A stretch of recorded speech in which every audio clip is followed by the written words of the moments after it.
You are now listening to Vibe Selection with Kyra, where you can get the real on today's hot topics.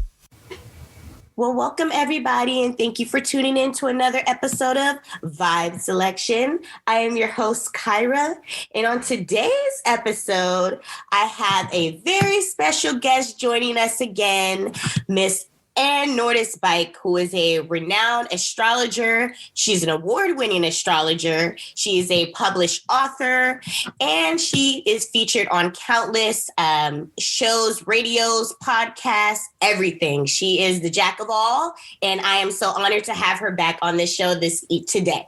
So how are you doing, Miss Anne? Thank you for coming back to the show. Oh, thanks for having me, Miss Kyra. I love being here with you, and I am so happy to return to your show. It's just a delight to talk to you today. Oh, it's always a pleasure talking to you as well. So there is so much going on right now. I know everybody is anxious to figure out how 2021 is going to go and what the stars have in store for us this year. So yes. I did want to get started on kind of touching on the nation's capital and the events that had transpired during there. So what are the stars saying for us in the month of January and with the nation's the issues with the nation's capital? So just for the benefit of our listeners, I just want to mention that you and I are having this conversation about mid-January. So it's before the inauguration. And so it's about a week after what happened in the Capitol on January 6th. So I had a couple of observations for you. January 6th was a very interesting day. The planet Mars, which is the warrior planet, it's a very hot male energy. That planet for the last 6 months was in its own sign of Aries. That's like putting Mars on steroids or in a race car or a rocket ship. It was going crazy. Usually Mars spends 2 months in a sign, but because it went retrograde last year in 2020, it spent 6 months in its own sign that concentrated its energy and made it on super duper steroids.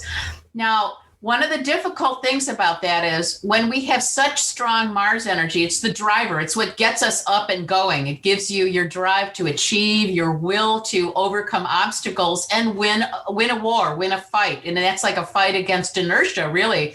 When we use Mars well, it means we do things like build a business or start anything. You know, it's great with new beginnings. But the difficulty with Mars is when it goes retrograde, it can be very, very frustrating for people who don't understand what's going on. For example, if they don't follow astrology or they don't understand why they can't get stuff done. When Mars is retrograde, that's actually an invitation for us to slow down. And we know how frustrated so many people have been having to shelter in place, wear masks, do all the things they have to do to protect their health. So we went into this new year with that energy. Mars was not retrograde in early January. It was done with that. But what happened, very interesting, Kyra, it was at the tail end of Aries. It was the very last degree of Aries. And on that day, late in the afternoon, it changed signs. Wow. That's very significant in astrology because what it suggests is a do or die type of energy. It's the last stand. This was the last skirmish, the last, oh my God, I'm so angry and frustrated. I just got to express myself. That's what I personally think was going on January 6th.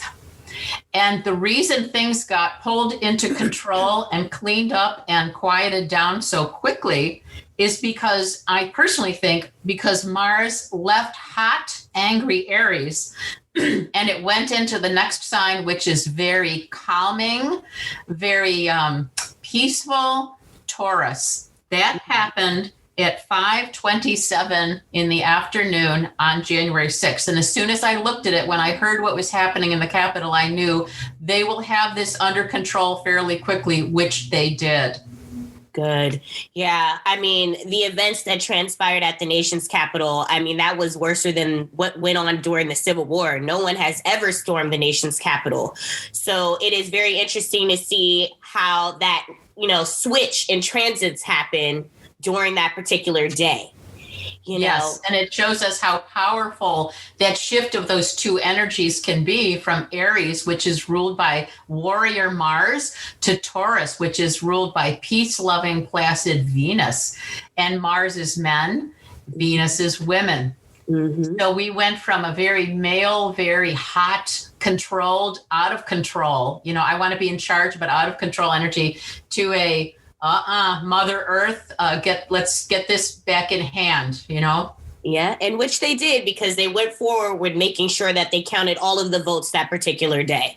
Because in fact, you probably saw the photos. It was largely young women who guarded those ballots and brought them in. Mm-hmm. Women, we rule the world. We can get things back on track. So, okay, I want to kind of go into the end of January and the beginning of February, because we do have the inauguration coming up. I believe that's happening January 20th is when the inauguration is happening. So yes, it is. That's a Wednesday. Yes. So what do we have in store in terms of what's going to be transpiring in the inauguration? I know that there is a lot of speculation about the QAnon and that group kind of going and storming again during the inauguration, and all the craziness when it comes to Antifa and all these other organizations. So do you see the inauguration going over smoothly, or do you see any chaos or mayhem happening? Because President Donald Trump will not be in attendance during inauguration. So, well, I will offer a few comments, Kyra. One is every year when we come into January, mm-hmm. the sun is in Capricorn, as it is when you and I are talking right now at the beginning, middle of January. I think one of the reasons we have seen so much so many things that were difficult or hard to look at, so many shocking things, was in part we're seeing a big dose of reality. Mm-hmm. What happened in the Capitol was part of this. It was, when we have Capricorn energy, it's forcing us to look at what is. We can't be in this pipe dream anymore. We can't be in escapism. We have to actually be very practical and realistic. So that was a time on the 6th to recognize how large a problem we had. Mm-hmm. In my estimation, because that happened, it's actually very useful in the sense that it put a lot of people on alert of, here's what we need to do to make sure that is prevented in the future. Mm-hmm. And so it seems to me steps are being taken now, and things change to redirect that energy that caused that problem, as well as put safeguards in place to disallow it. So I think, first of all, we're just going to see a change because of that. Those are very practical steps. And with Mars in Taurus right now, Mars is now working in a very practical earth sign, just like what the sun is in. Now, what I'll also say is, you and I have talked before, Kyra, about the fact that we're having a big change out of a lot of old cycles into a new cycle. And when there's a shift, like a shift to a new year or a shift after 200 years to a new cycle, it can be a really bumpy ride. Mm-hmm. And I'm sure the listeners, as well as you, know about Mercury retrograde. And whenever Mercury does go retrograde, which it does 3 times a year, the beginning days and the days right around it can be very rocky, and so can the ending days. That's what we're seeing on a much larger scale right now. So what I suspect is that we're going to be seeing this rockiness in January, because what the Capricorn energies want us to do is to get really smart about exactly what we're facing and what practical steps need to be taken to address them. Now, the good news in all of this is, once we've looked at this darkness, which a lot of us have had to look at, and it's been very sad, very, very shocking, very, very distressing to not only the United States, but to people around the world. Once you've seen it and you've seen that we're still here, we're still standing, it didn't kill us, it didn't, stop us. We see exactly what work it is we have to do. And that is really useful. We're being given the gift of clarity, which anybody who's in a 12-step program knows you have to have clarity about exactly what you're facing. But we have that now, and that's really good. Now, what's exciting about the inauguration is the sun is in Capricorn right when you and I are talking, but by the time that inauguration happens, the sun is going to be in Aquarius, and that is a much lighter energy. It's as if we're going through a bit more of the dark tunnel that we've had for a long time to get us ready for that day. So I personally am very hopeful about that day. I think there are some wonderful things that are possible. And as a matter of fact, one of the things to keep an eye on is that, remember we talked about the hot planet Mars? Yes. Mars is going to move. It's already in Taurus, I said, because it moved over there on January 6th. It's going to reach the planet Uranus. And now that could potentially be another hard, challenging, rebellious sort of revolution kind of energy. However, they are in Taurus, which is a more practical sign. So this could be a bit disruptive. It could also be the start of a rebuilding with the genius energies of Uranus saying to Mars, wow, what can we build now? What should we build now? How can we be more humanitarian and altruistic, which is what Aquarius and what Uranus want? Wow. Okay. So with the whole transition of the inauguration, the stars are kind of aligning in the way where it's giving us a new start. Absolutely, yes, and we're lucky because it's going to be in this Aquarius energy. It's another thing about 2021 that's really reminding us that we are in the Aquarian age, and we need to start being in this age. Like you were talking a little bit earlier about the fact that talking about the old things, we need to get out of the rut. The old circle we keep going around on, we need to spiral upward to start doing new things and looking at problems and challenges with higher eyes, a higher mindset. Yes, out with the old and in with the new. Yes, ma'am. Okay, so with so much going on right now, I know that you were saying that things will definitely start looking up, but I kind of want to touch on the impeachment of President Donald Trump. Now, I know that people have said that, we've gotten better. We're kind of just going backwards over a couple of 100 years. But in my personal opinion, I feel like, we're still fighting about the same things in life. I was telling you a little earlier in our conversation, we're still fighting for, over sexism, classism, racism. We're still fighting over the same things that we've been dealing with for hundreds and hundreds of years. The freedom of religion and all of that going on. And I feel like, with Trump kind of being there, there's been a lot of people, all of these issues have kind of come up a lot over time. So with the inauguration with the inauguration about to happen January 20th and the impeachment of Donald Trump, do you feel like they're going to move forward with the impeachment of President Donald Trump? Because this is his second time getting impeached. It seems to me that what we have with the leadership that will be in place as of the inauguration is for very strong, very no-nonsense people. And I'm referring specifically to Joe Biden, Kamala Harris, Nancy Pelosi, and Chuck Schumer. Mm-hmm. For the benefit of our listeners, obviously, we know Joe Biden, president, Kamala Harris, vice president, in a historic election for her. Nancy Pelosi at the top of the House of Representatives, and Chuck Schumer in the Senate, all Democrats. These are very interesting, strong. I looked at their astrological charts. Joe Biden is a Scorpio. You know what Scorpio energy is. For the benefit of our listeners, our wonderful host, Kyra, is a Scorpio. He takes no nonsense, people. Yes. Unleash the whip. Yes. And Kamala Harris is a Libra. And right next door to her son is a Mercury that is in Scorpio. She is an incisive thinker and a determined woman, determined for justice. Libra wants justice and balance and fairness. Mm-hmm. Nancy Pelosi is an Aries, another no-nonsense, take no guff type of sign. And she has a moon in Scorpio. So she has an emotional need, to really dig deep and get to the root of the problem. And then we have Chuck Schumer, who is a Sagittarius. That's another fire sign, just like Nancy Pelosi. These are fiery, enthusiastic, strong people. Chuck Schumer has Capricorn rising. So he has a certain gravitas, a weight about him, a seniority, if you will. These are no-nonsense, strong leadership people.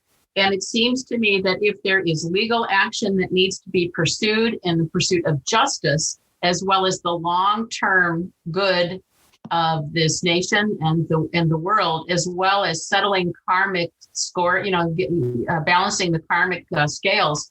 These are people who are courageous about this. They will do what needs to be done. And I think a great deal will depend on behavior that we see over the next week or so. But it seems to me as well, there is an enormous amount of legal work and prosecutorial work that is going to need to happen in light of what happened on January 6th. These are people who will be able to oversee that and organize that and make sure that gets done according to the rule of law and be done in a way that demonstrates that this is a nation that takes that rule of law seriously. Mm-hmm. And what's interesting is I know that Parler.com, where a lot of the QAnon and Antifa people were kind of posting a lot of hateful things on message boards. And from what I understand, once they closed that down, there were hackers who, before they had closed that down, had went in, got all of the IP addresses to all of these different people from these different groups and were handing them off to the FBI and the CIA so that they can conduct an investigation and ultimately, hopefully, prosecute them. So I think that's great that justice will be served in this case because there's, yes. And there are certainly things that went on that that were criminal, alleged criminal activity. All of that has to be looked at, sorted through. For any of the listeners who have been around on the planet long enough to remember Watergate, that was a process that had to happen too. And no matter how painful that may be for us as a people, it is a necessary step. It is part of this Capricorn work that has to be done. And as well as the planet Pluto is in Capricorn. Pluto forces us to look at the darkness. And that is a necessary thing for us to do as a nation in order to move forward. As you said, Kyra, we are still dealing with some old things from 400 plus years ago that need to be rectified. And this is the time to take it seriously. Yes, absolutely. So then I want to go into what the transits are looking like for March. For March in just like the month of March? Yes, the month of March. Oh, that's an interesting question. Is there a particular date that you have in mind? Let's see. The 1st of March, since it is the beginning of a new month. Let me grab that. Okay. So, first of all, the beginning of March, we still have the sun in Pisces. Mm-hmm. And that is a bit of a dreamy time. And astrologically, the year starts with the equinox of the 3rd week of March when the sun goes into Aries. So it's usually a little bit of a quieter time when we get into Pisces time, just in the sense that Pisces is about dreams, dreaming, the arts, as well as health, sometimes like that.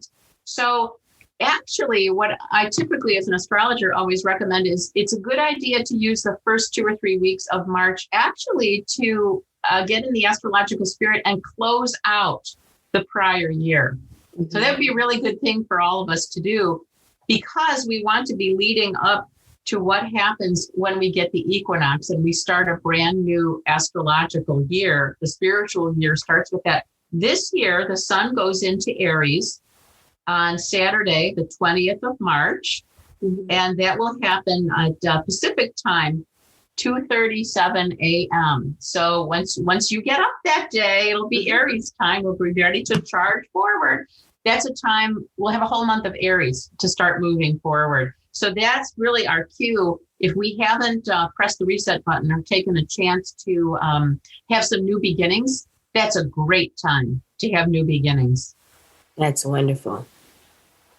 So we also get a new moon every year in each of the signs. And I want to get that, I want to grab that date for you as well, because that's really nice. If we didn't start anything new right around the equinox, another time to be taking a look at that is when we get a new moon in Aries. And that's interesting. We're going to get that new moon on April 11th.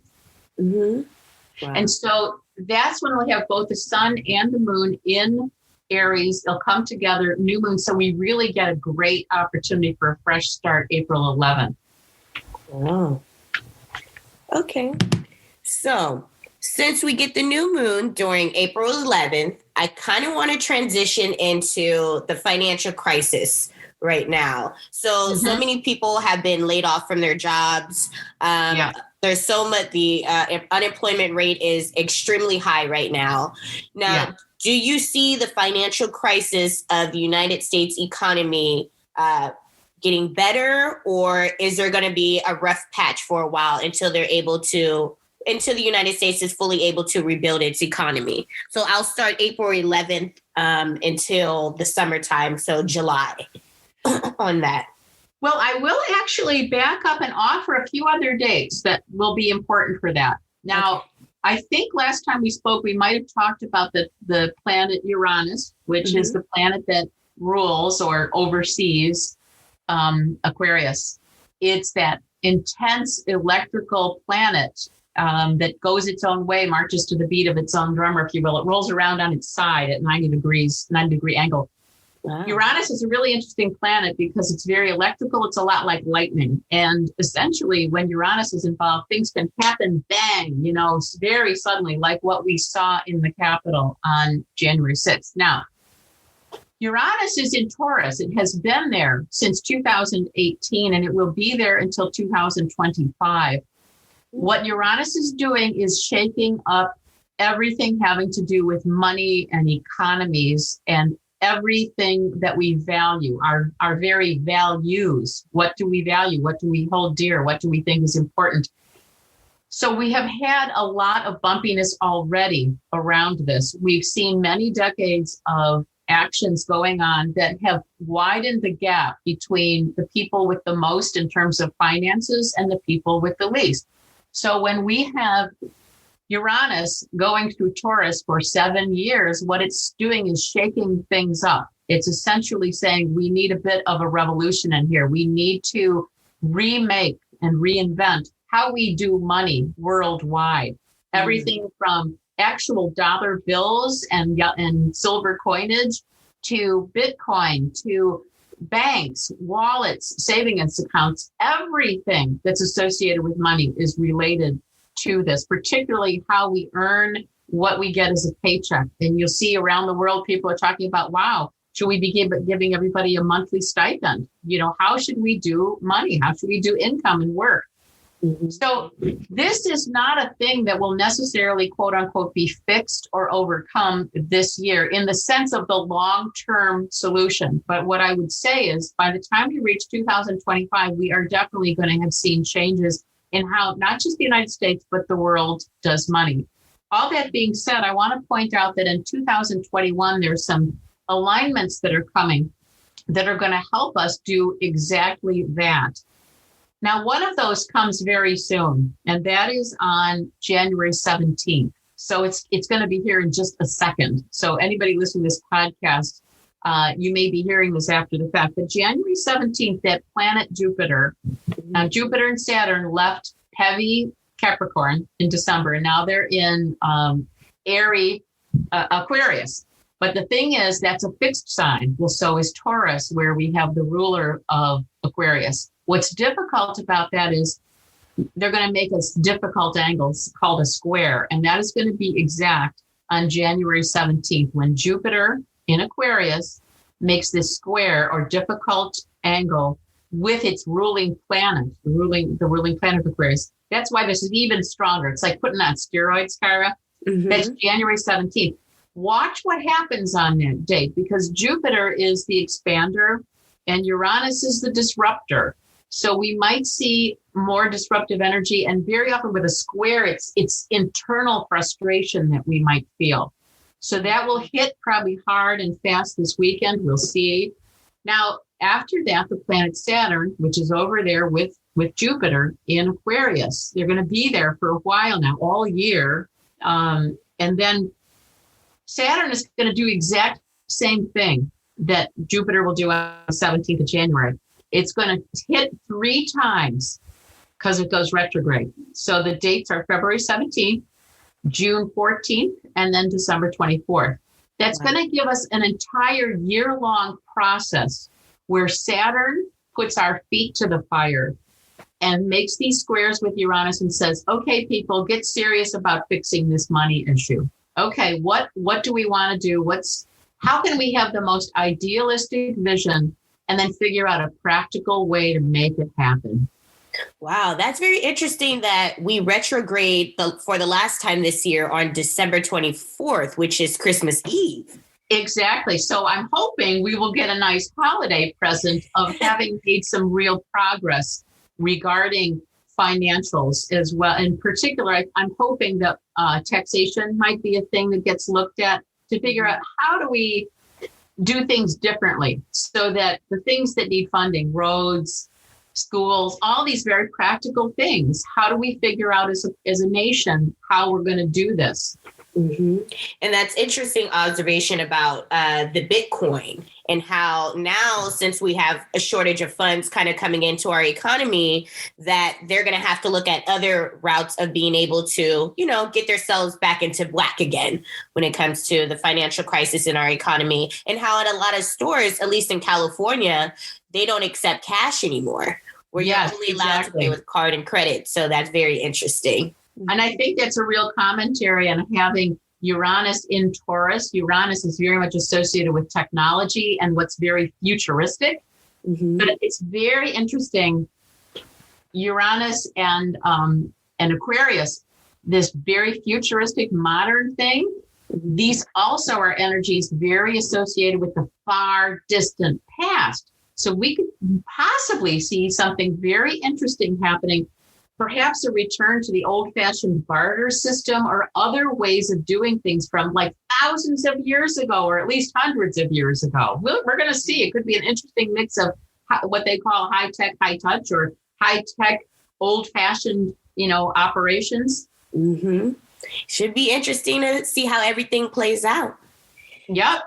So, and I have faith. I mean, people are inventive. I really have faith that when we live by our ideals, we can find solutions together. In fact, some pretty cool things when we take advantage of everybody's good ideas. Absolutely. And, living in California, living in Silicon Valley, shall I say, people are very inventive and very creative. Absolutely. And you see things going on right now with the money where you have Apple Pay if you have an iPhone, where you can just pay right on your phone. So There's no doubt in my mind that people are going to get very creative when it comes to finding a new route to be able to, pay out things and rebuild our economy. Yes. So, okay, I want to kind of talk a little bit about the vaccine. So we hit mid-July. So coming towards the fall, do we see the vaccines kind of looking up? Should people kind of take vaccines, or is it something in the stars that are telling us that we kind of need to hold off right now on that? Well, I think in terms of making medical decisions, each of us has to make a decision that's based on our own inner guidance, as well as consultation with our medical provider, whoever that person may be, whatever the clinician or provider is, as well as doing our own research. So that's one. The other thing is that I think part of what we're seeing as well is figuring out how do we do something on such a sheer mass scale. Mm-hmm. I would like to offer a couple of thoughts. So you asked about, getting into July later in the year. Well, this is such an interesting year. And in terms of making these vaccine decisions, I want to point out that 2021 is very robustly emphasizing how much we are into the Aquarian age. not only because we had Jupiter and Saturn come together, and you heard about the grand conjunction last year. We talked about that. Yes. Where Jupiter and Saturn finally left Capricorn and lightened things up, and people were calling it the Christmas star and, things like that. They came together on the winter solstice, which is December 21st. Now, we're having a lot of things throughout 2021 that reinforce that Aquarius energy and this futuristic, techie, sciencey, medical sort of energy. This relates to what you're asking about with vaccines and technology. And so I'll step back to say that the planet Mercury, which goes retrograde 3 times a year, is going to be retrograding in air signs this year. And Aquarius is an air sign. So that's giving us much more of this idea, like good ideas, if you will. The very first retrograde is going to be in Aquarius. It's going to happen January 30th until 3 weeks later in February. And that is very exciting. So what you're asking about the vaccines, we may start to see people rethinking this and retooling as early as February. That's January 30th to February 21st in Aquarius is where Mercury is going to be retrograde. We're going to be asked to backtrack and rethink something related to technology, as well as possibly the vaccine. So I think we're going to see a little bit more thoughtfulness and some getting things in place at that time. Now, we're going to see some additional emphasis on Aquarius in the time period you're asking about in the summer. We're going to have not one, but 2 full moons in the sign of Aquarius this summer. That's not super typical. That's rare. We sometimes have 2 full moons in a row in the same sign, but they're going to be in Aquarius. It's another big billboard saying, pay attention to Aquarius. The first one, July 23rd. The second one, August 22nd. So we're going to get 2 chances to really have the light bulb go on in our heads about something related to Aquarius. Now, that could be humanitarian activities where we're all sort of getting involved, helping each other get this vaccine. It could be something as simple as a delivery mechanism that's very, very horizontal, very flat distribution.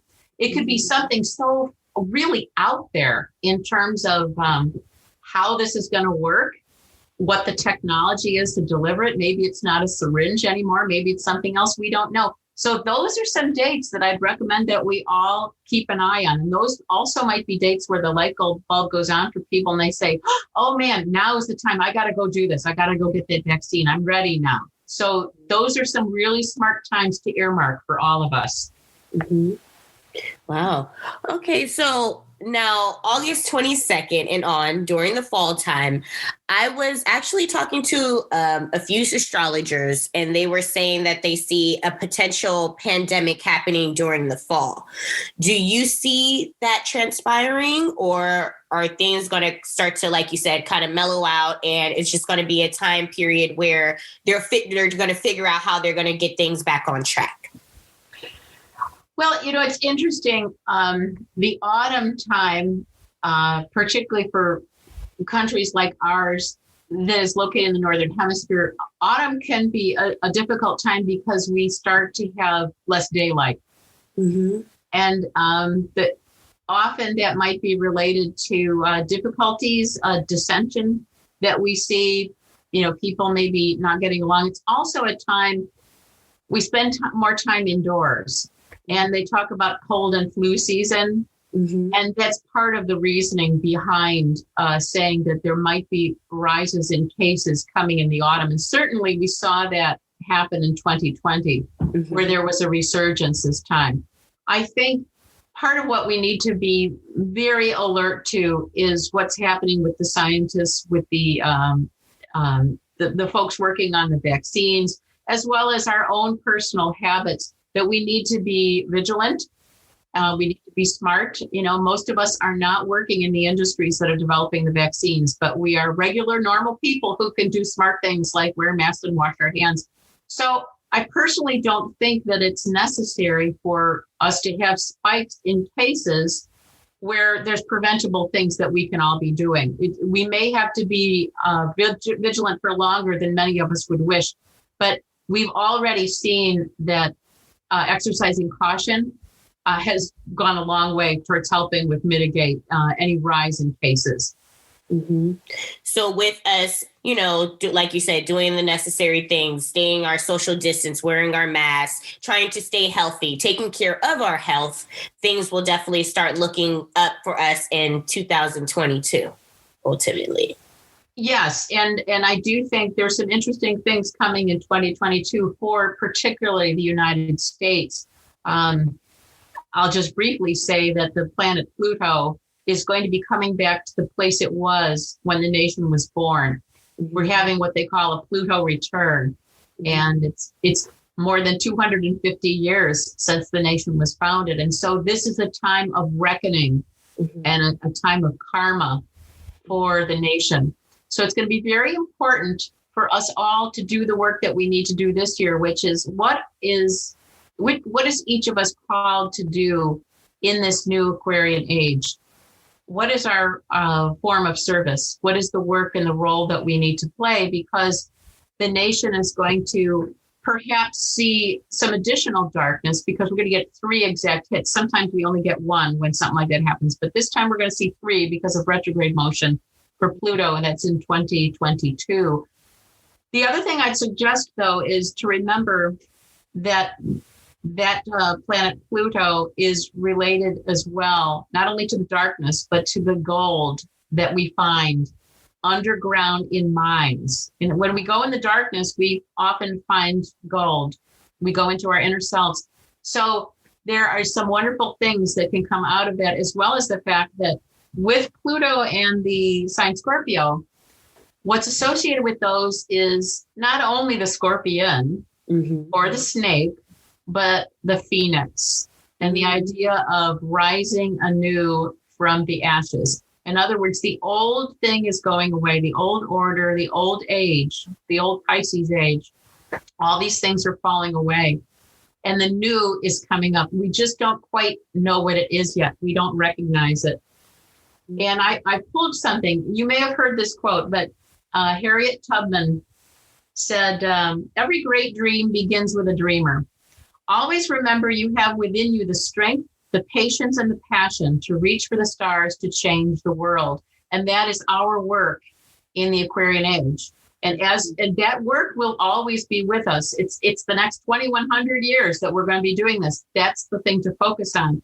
And I think many of us are feeling a bit disoriented right now. When you actually finally get your dream come true, it doesn't necessarily look or feel the way you thought that it would. You have to figure it out. So she also said, and this was after she gained her freedom, she said, I had crossed a line. I was free, but there was no one to welcome me to the land of freedom. I was a stranger in a strange land.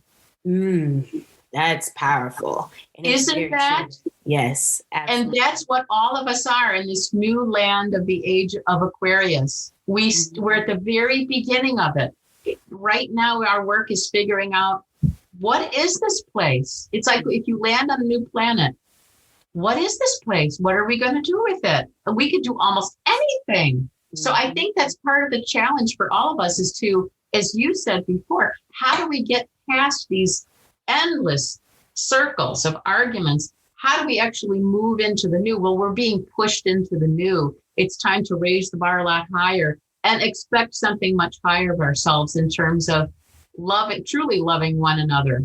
And, we have a woman in office now.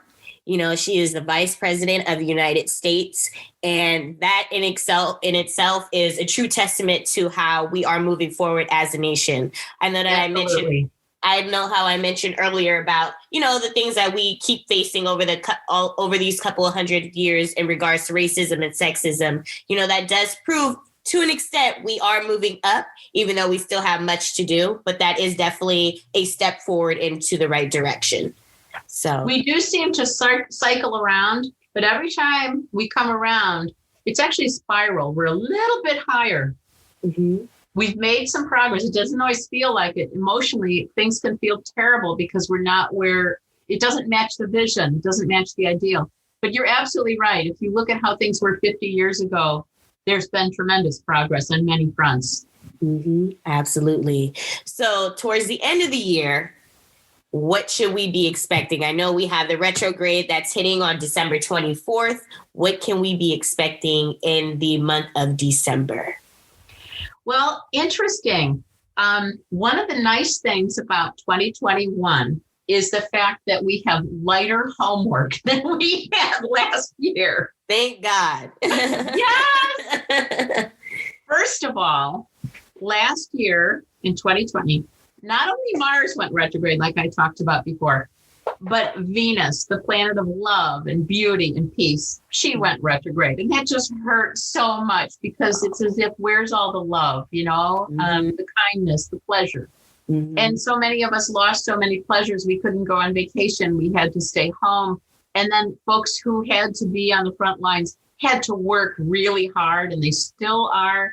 People who plant crops and pick them and ship them and pack them, let alone people who put food on the shelves of groceries or stock other stores, essential workers, all the folks in healthcare.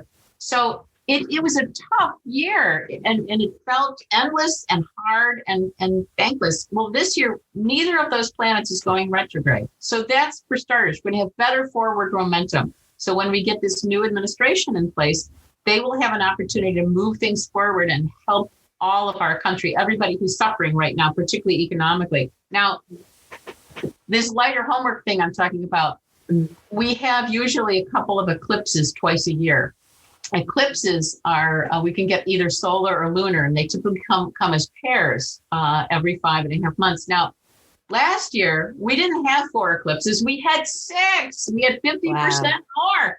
Wow. Eclipses force us to change. They make us evolve, and they close doors to make sure that we move forward, but they open new doors to let us walk into a new place. Last year, we had to do some of the hardest work that humans have to do, which is change. And I think part of what January 6th is about is there are some folks who really are struggling with the need to change.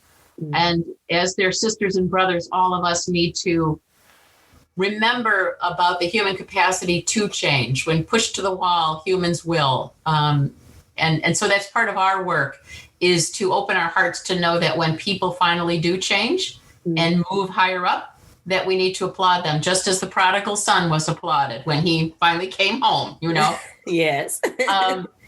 But I will also say what's nice about 2021 is we're only going to get the 4 eclipses. And there's some nice ones that will be coming. We will have, and they're in the signs of Gemini and Sagittarius. So they are going to help us with this idea of what are our beliefs and how do we use communication. So at the end of the year, we're going to get a new moon eclipse. It's going to be a total solar eclipse, and that's going to be in Sagittarius on December 4th. So that is a hopeful and helpful door opening into something very new for us in terms of Sagittarius, which has to do with things such as the vision that we have, travel, international matters, higher education, all of these things that help us expand ourselves and expand our thinking and our consciousness. So this is the last year that we'll be having these eclipses in the Gemini and Sagittarius axis of the zodiac. We're going to see a little bit of a hint of what's going to be coming, because November 19th, we are going to get a lunar eclipse in the sign Taurus. The eclipses are going to move to Taurus and Scorpio. That's going to help us with that economic stuff that you were talking about, Kyra, because we have the big player Uranus sitting over in Taurus. And so the eclipses are going to come along and help us with some of that economic work. Close doors on old ways of doing money and open new ones. Wow. So that's wonderful. So things will be looking up, and we are going to be elevating ourselves in this upcoming year. That is fabulous. That's what I like to hear. As dark as it has felt, as hard as it was for all of us on January 6th, remember the real promise of this year is a good one. It's light, it's lighter, it's air. It's about ideas and communication. And with some of these social media things starting to go away, this is a chance to start talking to people one-on-one whether it's phone, maybe it's Zoom, maybe it's over the back fence with your neighbor with a mask on, whatever it needs to be, looking each other in the eye and talking to each other again. I think that's part of it. All of us are craving hugs again, you know? Absolutely. So this is actually a good time for potential love matches, actually.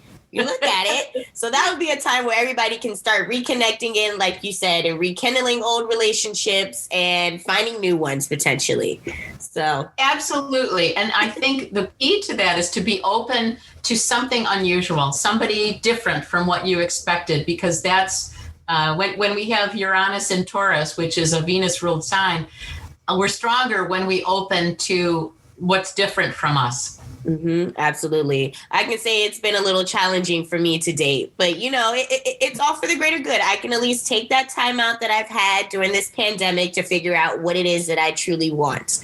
So there's a bright side. And you know, those eclipses that are going to start coming in Taurus and Scorpio at the end of next year and then into 2022, you might see some interesting developments along those lines. Oh, I'm looking forward to it. All right, Miss Anne, I want to thank you so much for joining me again on the Vibe Selection podcast. It is always a pleasure having you on and hearing all your insight and everything. It's wonderful having you back. Thank you so much. You're welcome. You're welcome, Miss Kyra. Thank you for having me. It's a delight to be with you again. Yes, and let everybody know where they can connect with you. Absolutely. I am Anne Nordhaus-Bike, or Astrologer Anne. It's Anne with an E, and my website is Astrologer Anne, all run together with an E on the end of Anne, astrologeranne.com. I'm also on LinkedIn. I'm on Facebook. I'm on Instagram. I'm on Twitter. I'm on everything. But the website, Astrologer Anne, and there is so much on the website to help everybody this year, especially some very, very positive, uplifting horoscopes. So if nothing else, go right now to Astrologer Anne and read your horoscope, because I think it's going to help lift you into this new year and your new cosmic mission in the new age of Aquarius. Yes, absolutely. And for everybody else, if you like to support the Vibe Selection podcast, you can do so at www.patreon.com/vibeselection. If you would like any Vibe Selection merchandise, you can get that at www.teespring.com/vibeselection. You can follow me on Instagram at I am Kyra Mahoney, or like and subscribe to my YouTube channel at I am Kyra Mahoney. Thank you guys so much for tuning in to this week's episode. I'll see you all next week. Bye. Thank you for joining Vibe Selection with Kyra. Come vibe out with us again next time and hear the latest on today's hot topics. Find us on Instagram at I am Kyra Mahoney, or donate at www.patreon.com/vibeselection.